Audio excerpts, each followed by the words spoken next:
This video intended for educational purposes.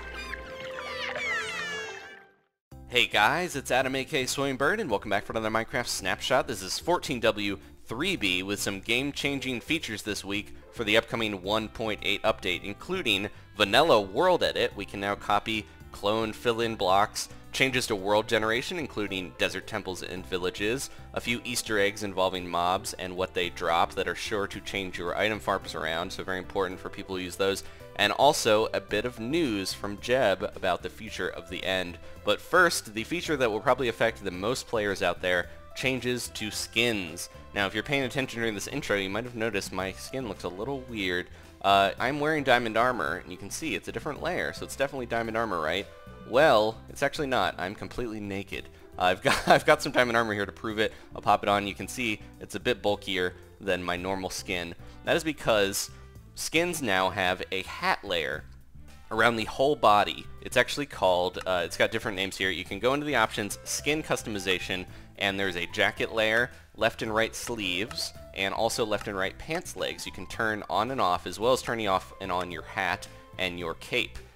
So you can do all that, and it only affects whether you or other players see it on your skin. So this is all completely up to you whether you want those layers on and off, and you can use whatever you want. But this is a way that we now have way more customization on how our skins work. And a little also Easter egg here, the mob heads now have the hat layer on top of them. So you can see I've got that fake diamond helmet on my head, and I've got my buddy over here. When I thought of asymmetrical skins, I thought of Hellboy immediately, so I did an edit here. So this is the other big change to skins. You actually have separate left and right arm and leg portions that you can design. So he's got his right hand of doom, which I've kind of popped out a little bit using that new sleeve layer, but his left hand is completely normal. And I've done some other changes here too. He's got like his abs and chest popping out there because he's bulky, he's a strong guy. He's also got his tail. I did a little drop shadow to make that tail really pop out there on the back. But yeah, you can do a ton of cool stuff like that. But finally, the arm and legs don't just copy and flip around. They have separate little files there. So this is a little overlay for you guys to check out real quick. This is by Jex0 on Reddit. And you can see skins used to be 64 by 32, but they're now 64 by 64. And I will overlay my own little diamond fake armor skin over that. And you can see they've gotten a bit complicated now. The arms especially and the legs, you have to kind of flip around and move some of the pieces to get them to look right. But I think all in all, this is a really welcome and long coming change for skins and customization. I'm very happy that we finally got this. It's probably going to increase the amount of people using fake armor, but obviously it's not going to give them any benefits. It might scare some people away from fighting them, but servers might just ban people for using that anyway, so we'll see.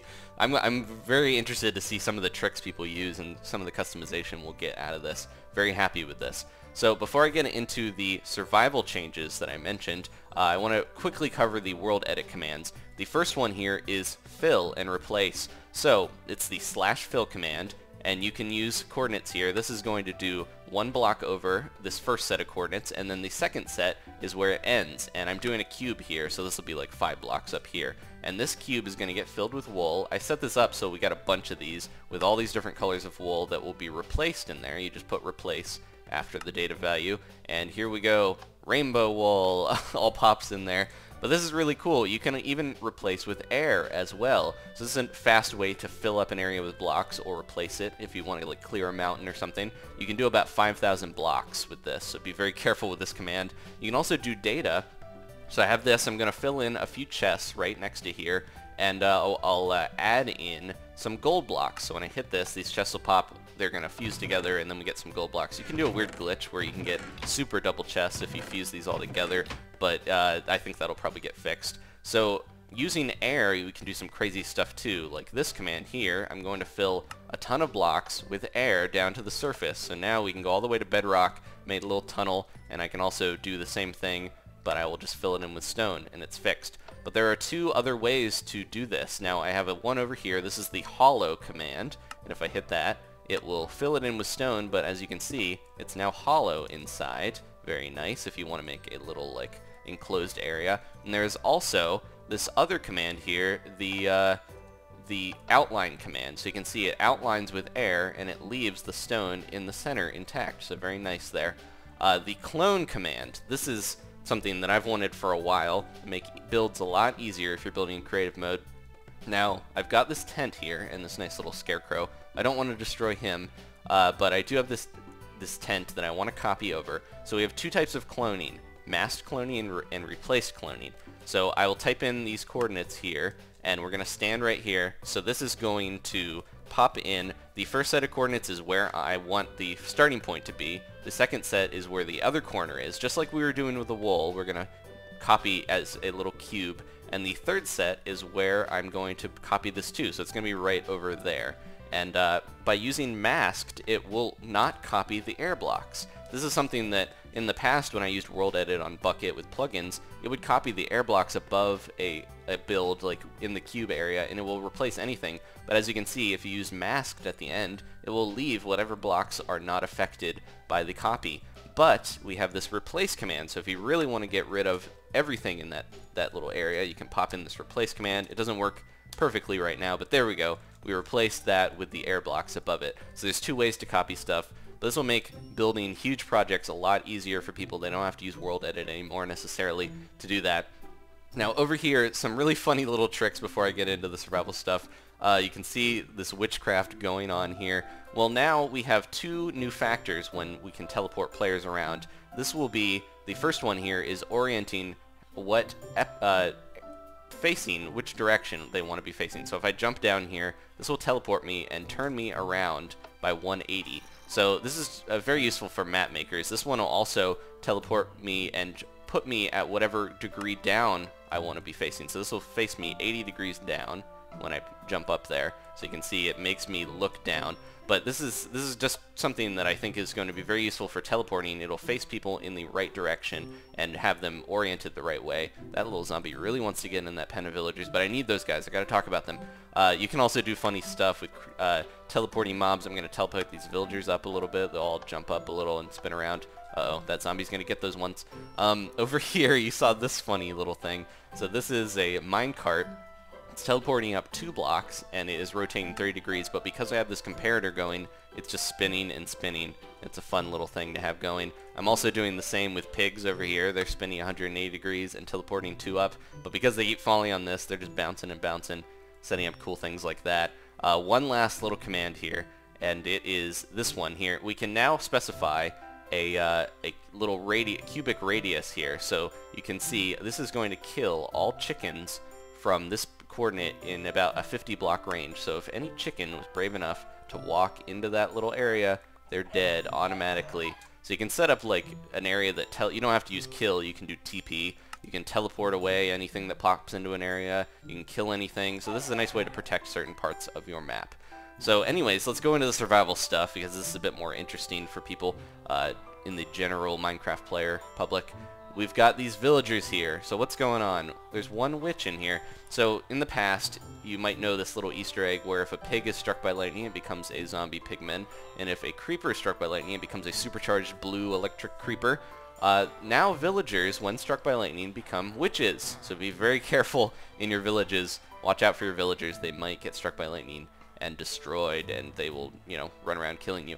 So some of the other survival things, I've got some screenshots here. Desert temples, they will now spawn with stained clay in place of the wool. This is a suggested feature on Reddit that Jeb saw and decided to implement. This is very cool. Now it looks much more natural. I definitely prefer this to the wool. A lot better fit there. Also, villages, another suggested feature, they will now spawn with cobblestone underneath their gravel paths. So in the past, when villages spawn in, sometimes the paths would get messed up. They would, if there was like a ravine or something, messing up the paths underneath, all the gravel would fall down because it, is affected by gravity. But because cobble is now under it, it will keep the paths looking nice and intact. One more change to villagers here too. The clerics no longer offer that ender pearl trade that was very nice. I think it was just a little exploitable, they probably thought. You can still trade them tons of rotten flesh, which is probably the easiest trade to do, so don't worry about that. The other thing I mentioned here with dropping, mob drops, the zombie pigmen and the iron golems are affected here. So, if you have a farm that was used to farm gold nuggets from zombie pigmen, or golden swords, or if you had a iron farm using these golems, things are a bit different now. So, if you want to get them to drop iron or gold or any of those, you need to actually kill them by hand. You have to use a potion, you have to use a player detonated TNT, one of those methods, but it has to be you killing them.